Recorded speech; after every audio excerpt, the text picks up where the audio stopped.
Jumbo, fellow adventurers, Mike Dooley, welcome to another spiritual tune-up. Happy Thursday, the world over. This week and a little bit of next week, instead of answering questions directly, unless I can find a tie-in, I am reviewing the favorite excerpts of mine from my newest upcoming release, the paperback version of A Beginner's Guide to the Universe. And there's a chapter in here that makes my heart sing, and I think it might do the same for you. It's called What an Old Soul Knows. So I'm going to do some readings here, and I couldn't pick which one to read and then expound upon. I'm going to read you a lot of short little passages that I guarantee are going to get you woohooing into the remainder of this day, wherever you are in this day. First, to read a definition of an old soul. Now, this is the book that I've written, in a sense, for my daughter when she's an adult. It distills my 500 favorite notes from the universe, rewritten as just life advice from one person to another, that I think is universally applicable. It's a bestseller all over the world as a hardback, and now the paperback is days away. You can pre-order it. The link is below, and there's all kinds of bonuses. Okay, first of all, what old souls know. Chapter 6. I'm not an old soul, but you might be. It's an expression, of course, that universally means a kinder person, typically more patient, thoughtful and wise, more than most, presumably from lots of earthly experience. Perhaps some speculate experience that spans many lifetimes. So here you go. I'm just going to dive in and read one short passage after another. This is how the passages look. Always see work as play, and play as important, and soon you won't know the difference between them. Upon hearing criticism, the beginner scorns it.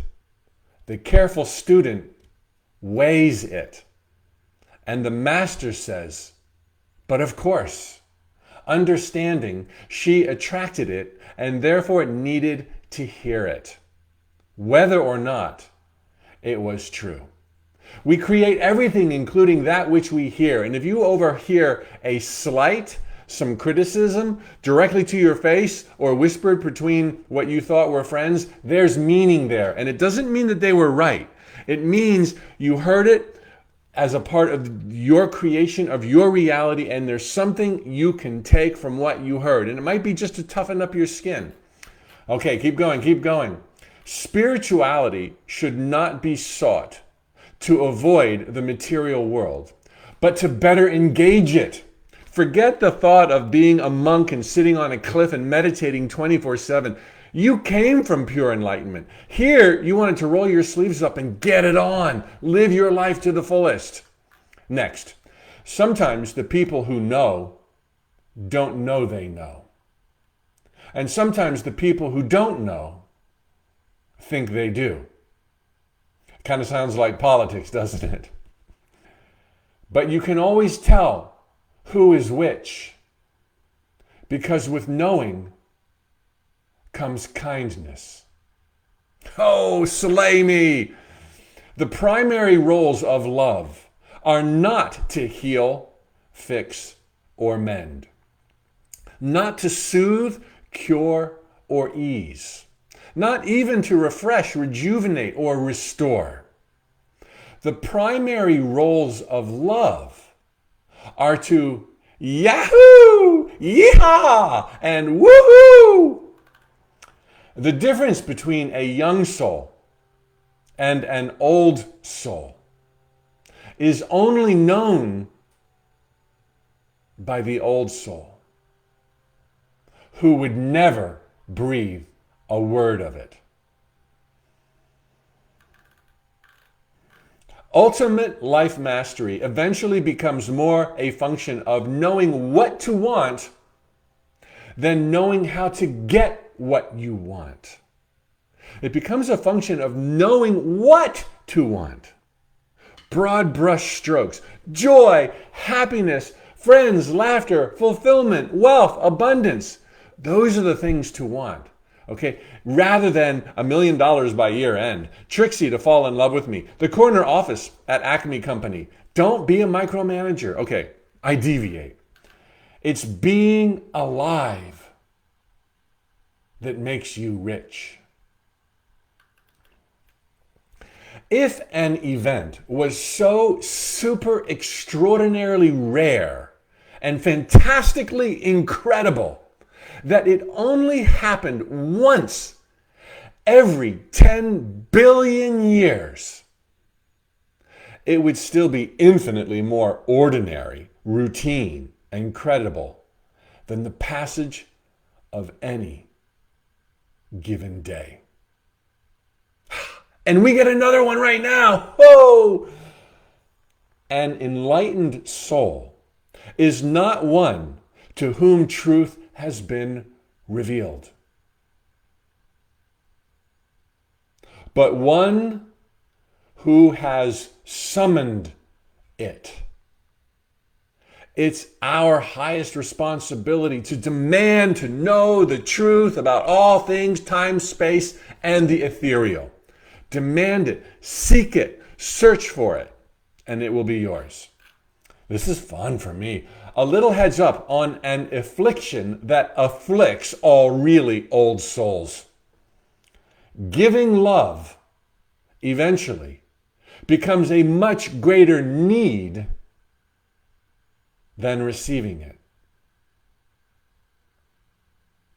Whenever conferring with another, either face-to-face or across the miles, whether a human being, departed spirit, or sentient tree, always speak to the highest within them. Parentheses. Right. As, what just happened? My computer just went out. Well, I still got Instagram. I still got Facebook. Don't know what that was. Okay. This was the best part of that note. I'm glad you're still here. Right. As if some trees weren't sentient. Nice catch. I crack myself up, man. Ooh, this is a good one. Short. When you distrust, you attract the untrustworthy. Something to sleep on. Let every season run its course, and every tide ebb and flow. But think not that you have no choice of where your wandering mind may go. In other words, letting life happen, which is golden. Let life happen. Don't resist. Doesn't mean giving up your power. These two things work awesome together. You have power. Use it. Direct it with your chosen focus in thought, word, and deed. And also, simultaneously, let life happen. If you don't like what's happening, don't try to change life. Change the thoughts, and then let it unfurl. A few more. Help, I can't stop. The reason most people worry so much is because there exists between them and life a passionate love affair. Are you a worrier? You're a lover.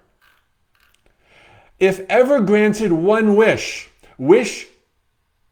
for what is, because nothing will ever be better than living in a world where the past doesn't matter, the future can be anything, and your thoughts become things.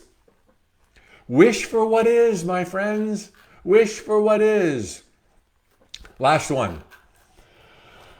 You can be quite sure, given the infinite choices available at the time, and your celestial connection with the divine, that long ago, when you carefully mapped out your present adventure into the jungles of time and space, the hills and valleys you would likely traverse, the setbacks and advances you would likely encounter, the good, the bad, and the ugly, and all of the lives you would touch when your planning was done and the big picture revealed. You burst into tears of joy, overwhelmed by its perfection and who you'd become, who you already are. Okay, this week I am going to continue tomorrow and some of next week doing more readings. I'm almost reading every single one, back to back to back. I've skipped a few that might be a little too esoteric. To give you a flavor of the awesomeness of A Beginner's Guide to the Universe. It's $12, and if you're an Amazon Prime member, they ship it to you for free, right? $12 at Amazon.com. The link below in Facebook or Instagram, swipe up to my bio, will take you to this book. Be sure you go to the tut.com webpage as well, because there you're going to see that there's bonuses and book immersions and lots more readings and fun stuff as we celebrate the imminent release of the paperback version of A Beginner's Guide to a Universe, now available in German. Okay, continue to post your questions below, Facebook, Instagram. I will weave those into my readings when I can, when they're applicable, and I'll see you tomorrow when it is Friday, baby. Thank you for everything. Check out the book. Have a great day. And thank you, Kathy, Barbara, Celeste, Rosemary, Tammy, Lisa, for being with me on Facebook this morning. Thank you, Resonance, and Susie, and Peter. On Instagram, Lady Herba Farmer. Glad you're here. Heidi, yes, welcome to the house. Purple Zulu. Yeah. All right, tally ho, amigos.